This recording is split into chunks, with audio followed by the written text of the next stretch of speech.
The Steelers or the Bengals? It told me more about the Bengals and what they're not. The Steelers are who we thought they were. The Steelers are very good offensive. They're dynamic. James Conner has been probably even better than what the Steelers had hoped he would be.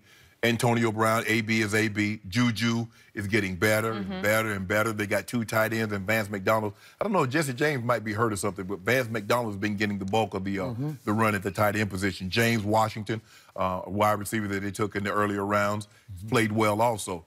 Defensively, Skip, is still a concern for me. But the Bengals, for whatever reason, they just can't beat the Steelers. They've lost the last 7. And Vontaze Burfict got, been suspended, and he comes back, Skip, and he's still up to those same shenanigans. I don't know how much, they take 100,000, they take 300,000. I don't know what it's going to take for him to get the message, but I guess at this point, when you've taken probably over $700,000 to $1 million from him for doing things that you shouldn't do on the football field, and he's still doing them, you're not going to get through to him unless you set him down for an extended period of time, like year or years. But the Bengals, Skip, in this moment, this was their opportunity to really put a stranglehold because they've already beaten the Ravens. So this is their opportunity to put a stranglehold on this division. The Ravens beat the Steelers. Can take full control of this division. Nope, not going to do it. And it didn't happen. I have more confidence in the Ravens, Skip, because defensively, #1 in scoring D, #1 in total D, #2 in pass D, #3 in rush D, #1 in sacks. And for whatever reason, Joe Flacco does not fear the Steelers. Doesn't matter if they go there or they play them in Baltimore. Joe Flacco rises to the occasion normally when he plays the Steelers. And so watching this game, I'm looking at it, I'm like, it's right there for you guys to take, Bengals. This is Le'Veon's not there. Now, they're good defense. They're good offensively, Skip, even without Le'Veon. Because James Conner's been a monster. True. And it's going to make it very difficult. The Steelers are going to have some very difficult decisions. How to divvy up this playing time. We're going to talk about that a little later. How to divvy up this playing time once Le'Veon does get back. But I still have my concerns about their defense. Now, I know over the last 2 games, they were normally giving up over 430 yards a game. They're less than 300 now. So that's good. But I still do not believe in this defense. Offensively, they're as talented. They're like Kansas City. They're not as talented as Kansas City, but Kansas City, the Rams, the Saints have those high, potent offenses, and they all struggle defensively. So this told me about the Bengals and what they're not. So I picked these Bengals to win this division because I don't believe in the Steelers. And we both picked them to win this game at home because it's a statement game. You just got to win this one. You got to win, right. Ben Roethlisberger is now 14-2 in their stadium, in Paul Brown Stadium.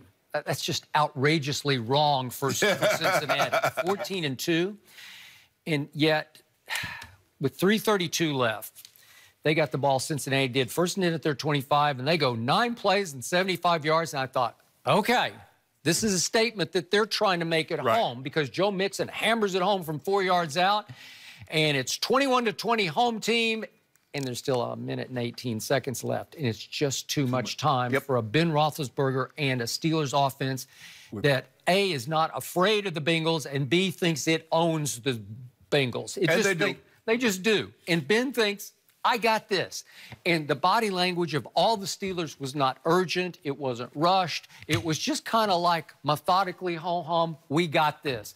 Ben, he just looks like he's in some comfort zone back there. I think I'll throw it to Juju. I think I'll throw it to Juju, and he'll be.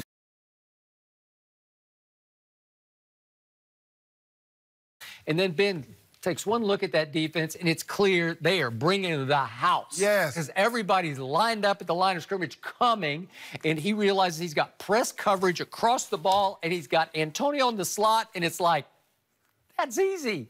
And he just takes the shotgun, and it's just a quick flip. And it's over. Skip, I don't know if you noticed this, but I've seen more bomb blitz with zero coverage. And what I mean by zero coverage, there's nobody home. There's no safeties anywhere to be found. I've seen more coverages of that this year because teams are getting desperate, Skip. That's the only way. It's like, if we can't give the quarterback this kind of time, we just hope we get there or you miss it. But give them credit. The only way you can play this, Skip, is that when the guy when AB, you're going to have to play off. You're going to have to say, look here, if he comes inside, you take him. Because the guy's going to get picked over the top every time. Antonio just runs a little underneath route, and he's wide open. Obviously, once he catches it, it's over. Yeah, there's nobody there. Yeah. I just sat back saying, they did it again. It's over. This is impossible. And I still get the feeling, and this is what just drives me nuts, I still get the feeling the Bengals go into a Pittsburgh game wanting to win the fight or the trash talk, and the Steelers go into a Bengals game saying, oh, we're just going to win the game. Yeah, we talk after. Yeah, we'll just win the game. Yeah. And they won the game, and as you point out, Vontez goes with his cheap shot. It didn't used to be, like a forearm to the helmet. They used to be like a routine play. Right, yeah, you try to get a little shot on the back, let him know you were there, yeah. But in this day and age, it's just cheap. Well, that's the same play that he put him out with in the playoff game. I got it. But it's always like that. They're always, and it feels like Marvin Lewis hangs in with Vontez, and he hangs in because he's a talented guy and he plays hard. But there's a reason why he went undrafted. I know. I got it. I know. But at what point in time, Vontez has been in the league, what, 7 years, 8 years? At what point in time you say, you know what, Vontez, this is who you are. This is who you are. Yeah. We got to move on. Can you win with that? Because I don't think you can. You can't win this game with that. Because you know why? He'll do something at the least opportune of times. Yeah. And it's going to hurt you. Just like he did. He ended up getting him all the way down the field because he just can't control his emotion. And when you play this game, you must take the emotion out of it. Because you do something that will hurt your team. Oh, that's Vontez being tough. No, that ain't Vontez being tough. If you play this game, you're tough to a certain extent. Are there certain guys that are tougher than others? Sure. But that doesn't tell me Vontez is tough. Tell me dumb. He does dumb things that gets Marvin Lewis, make people want to fire Marvin Lewis. That's what it does. It says Marvin doesn't have control of his football team. That's all plays like that do.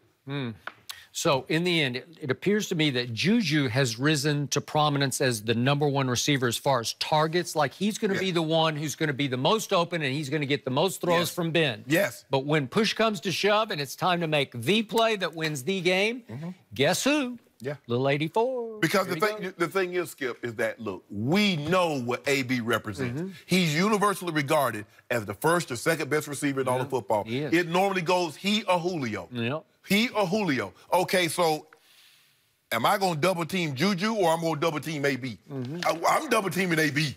Juju, do what you do. And he's doing it. And he's, there you go. And Ben is smart enough to know, say, you know what? In years past, when he didn't have a Juju, he would have to force throws. And it cost him a lot of times, you know, forcing the ball against the 5 interceptions. He doesn't have to force it anymore because now Juju's getting one-on-one. He's winning. James Washington getting one-on-one. He's winning. And then you got Connor hammering the ball. It's going to be interesting to see, like I said, we don't talk about it, how these offensive linemen going to take the Le'Veon. Because old James Connor, he running good.